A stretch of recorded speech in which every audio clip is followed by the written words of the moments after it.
Some of the biggest names in the tool aisle are charging you a premium for a logo, not for actual performance.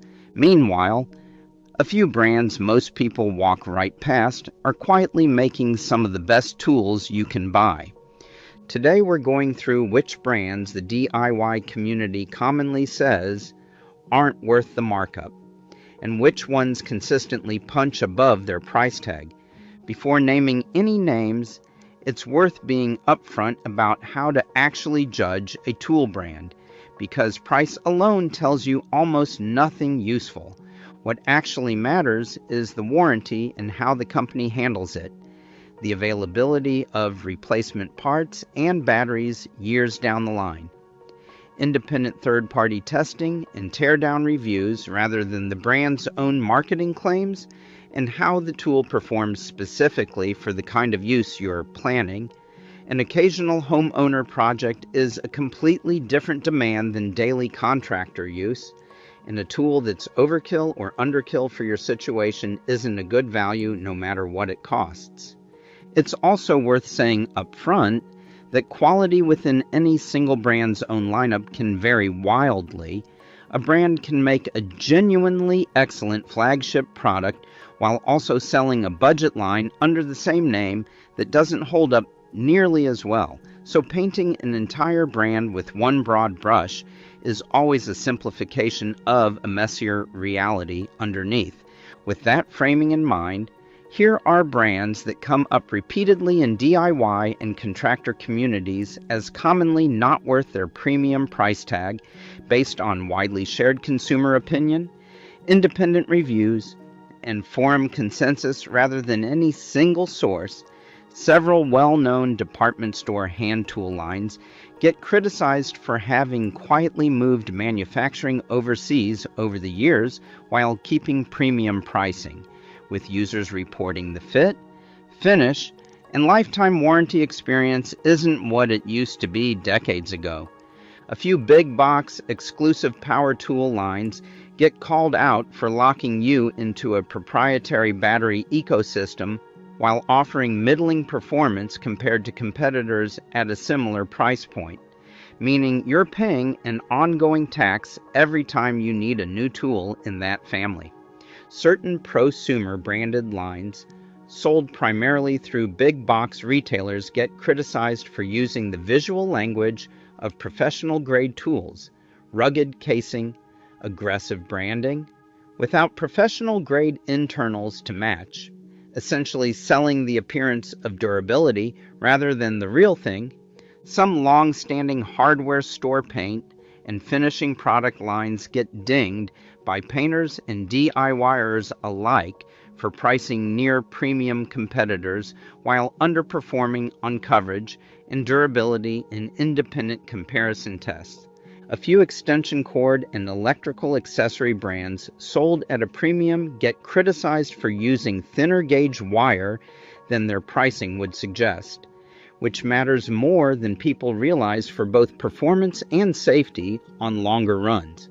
Certain ladder and scaffolding brands carrying an inflated reputation get called out by tradespeople for weight ratings and stability that don't hold up as well in practice as competitors selling for less.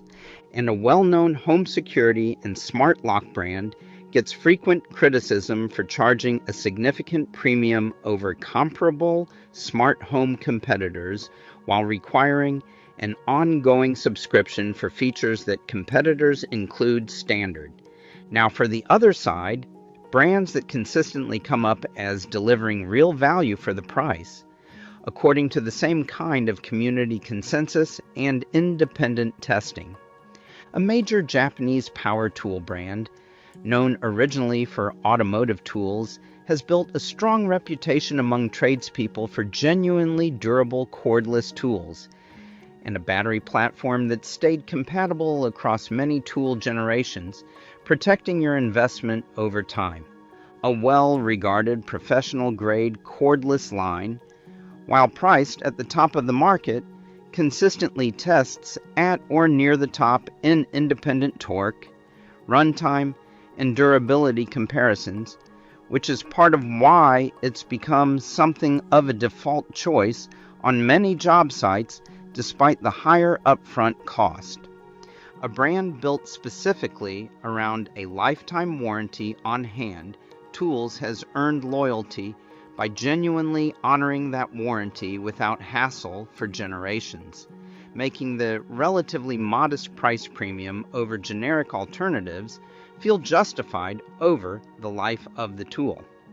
A well-known German brand specializing in precision measuring tools and levels commands a premium that reviewers and tradespeople consistently say is earned, given the accuracy and build quality compared to cheaper alternatives where even small measurement errors compound into real project problems.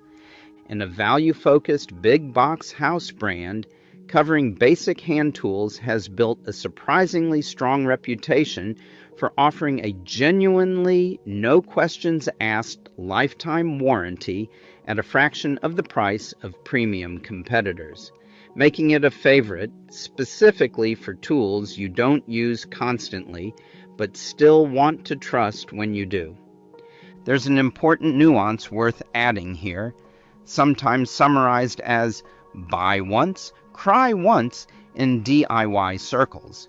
For tools you'll use constantly, your primary drill, your main circular saw, tools central to your everyday work, spending more upfront on a genuinely well-reviewed brand tends to pay for itself in durability and performance over years of heavy use. But for tools you might use once or twice a year, a cheaper, well-reviewed budget option is often the smarter buy, since you're unlikely to hit the limits that would make a premium brand's advantages actually matter for your situation. Regardless of which specific brand names you land on, a few habits will serve you better than brand loyalty alone. Read independent teardown and torture test reviews rather than relying purely on brand reputation or marketing copy, since reputations can lag behind actual current manufacturing quality in either direction. Check how a company's warranty actually works in practice, not just what the marketing claims. Some lifetime warranties have hidden registration requirements or exclusions that make them harder to use than advertised. And pay attention to battery platform compatibility if you're buying into a cordless tool ecosystem, since being locked into one brand's batteries is a bigger long-term cost than the price of any single tool. It's also worth checking whether a brand shares its battery platform across a wide range of tools, since a broader platform means you can keep expanding your collection over the years without buying an entirely new set of batteries and chargers every time you add a new tool to your garage. At the end of the day, the goal isn't loyalty to any one name. It's making sure the premium you're paying, if you're paying one, is actually buying you something real, better materials, a warranty that holds up, parts availability years down the line, or performance that genuinely matters for how you use the tool. If this helped you rethink your next tool purchase, subscribe for more breakdowns like this one, and drop a comment with which brand you think deserves to be on either list.